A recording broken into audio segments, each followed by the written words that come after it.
So my name is Sam Sinyangwe, co-founder of Campaign Zero and Mapping Police Violence. And my work is really centered around three things. First, collecting comprehensive data on policing in the United States. In each of the 18,000 police jurisdictions across the country, collecting data on use of force, killings by police and police shootings, data on police accountability, and arrests, and a whole range of other aspects of how police are interacting with communities, particularly communities of color.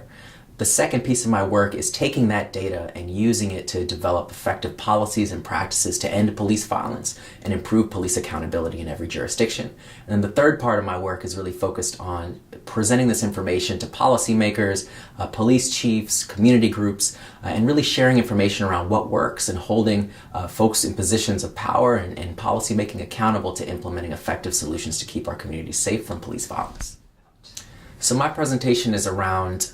this broader topic of how police are using data and what police data can tell us about how police are interacting with communities, where that data falls short and oftentimes is reflective of underlying biases and how police interact with communities and how they report data. And then finally, how can we use these tools that are being used against our communities in a way that can actually hold the police accountable so that we can predict where police are going to be so that we can hold them accountable in those particular areas where policing is most severe. And then also how we can use predictive tools and algorithms to actually identify those officers that have the highest risk of being violent towards civilians and intervene before a police shooting.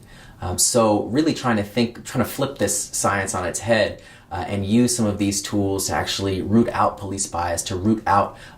excessive force and police violence, and build the type of society that we want to live in.